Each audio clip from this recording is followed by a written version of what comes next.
Hi friends, ಎಲ್ಲರಿಗೂ ನಮಸ್ಕಾರ.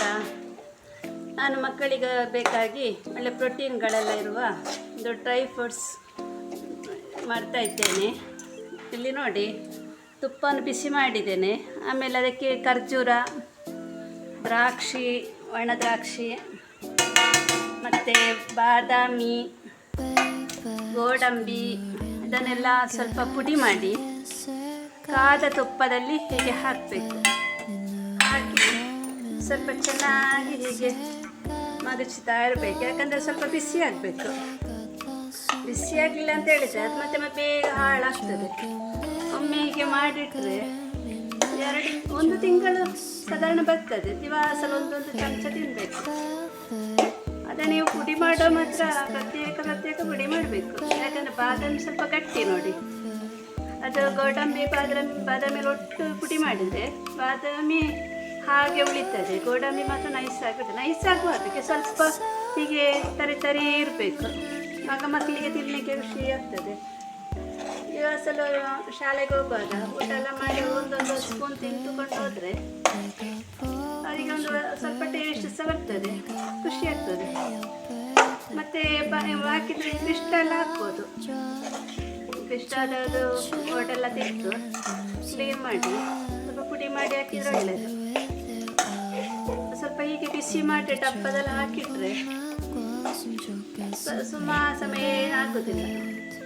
ನಂತರ ಅದಕ್ಕೆ ಕಲ್ಲು ಸಕ್ಕರೆ, ಸ್ವಲ್ಪ ಕಲ್ಲು ಸಕ್ಕರೆ ತೆಕ್ಕೊಂಡಿದ್ದೇನೆ. ಸಣ್ಣ ಕಲ್ಲು ಸಕ್ಕರೆ ಅದನ್ನು ಹಾಕಬೇಕು. ಯಾಕಂದರೆ ಅವರಿಗೆ ಕಲ್ಲು ಸಕ್ಕರೆ ಈ ಕಫ ಶೀತ ಎಲ್ಲ ಅದರೆಲ್ಲ ಕಲ್ಲು ಸಕ್ಕರೆ ಒಳ್ಳೆಯದು ನೋಡಿ. ಮತ್ತು ತಿನ್ನುವಾಗ ಸ್ವಲ್ಪ ಬಾಯಿಗೆ ಸಿಗುವಾಗ ಸ್ವೀಟ್ ಅವರಿಗೆ ಮಕ್ಕಳಿಗೆ ಖುಷಿ ಆಗ್ತದೆ. ಹಾಗೆ ಸ್ವಲ್ಪ ಮಗುಚ್ತಾ ಇರಬೇಕು. ಯಾಕಂದರೆ ನಾನು ತುಪ್ಪ ಹಾಕಿದೆ ನೋಡಿ. ತುಪ್ಪ ಹಾಕಿದ ಕಾರಣ ತುಪ್ಪದಲ್ಲದೆಲ್ಲ ಸ್ವಲ್ಪ ಕಾಯಬೇಕು. ಆಗ ಗೋಡಂಬಿ ಎಲ್ಲ ಸ್ವಲ್ಪ ಕಾದ ಟೇಸ್ಟ್ ಆದರೆ ಒಳ್ಳೆ ಪರಿಮಳ ಬರ್ತದೆ ನೋಡಿ. ಹಾಗೇ ಮಗುಚ್ತಾ ಇದೆ.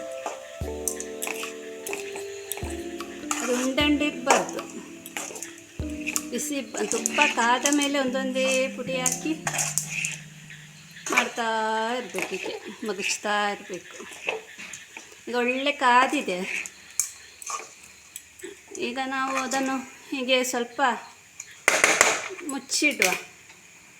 ಯಾಕಂದರೆ ಅದನ್ನು ತಣಿಬೇಕು. ತಣ್ಣದ ಮೇಲೆ ಸ್ಟೀಲ್ ಡಬ್ಬದಲ್ಲಿ ಹಾಕಿಡೋದು ಒಳ್ಳೆಯದು. ಪ್ಲ್ಯಾಸ್ಟಿಕ್ ಡಬ್ಬದಲ್ಲೆಲ್ಲ ಹಾಕೋದು ಬೇಡ. ಯಾಕಂದರೆ ಪ್ಲ್ಯಾಸ್ಟಿಕ್ ಆದಷ್ಟು ಒಳ್ಳೆಯದಲ್ಲ. ಸ್ಟೀಲ್ ಡಬ್ಬ, ಇಲ್ಲಾದರೆ ಹೊಸ ಬಾಟ್ಲಿ ಕುಪ್ಪಿ ಡಬ್ಬಗಳೆಲ್ಲ ಆದೀತು. ಹಾಗಿಟ್ಟು ದಿವಸಲಿಗೆ ಒಂದೊಂದು ಚಮಚ ಕೊಟ್ಟರೆ ಸಾಕು ನೋಡಿ. ಇಷ್ಟು ಕೊಟ್ಟರೆ ಸಾಕು ಅವರಿಗೆ ತಿನ್ನಲಿಕ್ಕೆ. ಅದೆಲ್ಲ ಸ್ವಲ್ಪ ಆಗೋಕ್ಕೆಲ್ಲ ಸ್ವಲ್ಪ ವಿಟಾಮಿನ್ ಜಾಸ್ತಿ ತಿಂದರೂ ಒಳ್ಳೆಯದಲ್ಲ. ಬೆಳಿಗ್ಗೆ ಹೊಟ್ಟೆ ನೋವು ಆಗ್ತದಲ್ಲ, ಒಂದೊಂದು ಚಮಚ ಸಾಕು. ನೀವು ಕೂಡ ಮನೆಯಲ್ಲಿ ಮಾಡಿ ನೋಡಿ. ಮಕ್ಕಳಿಗೆ ಖುಷಿ ಆಗ್ತದೆ. ನಮಸ್ಕಾರ.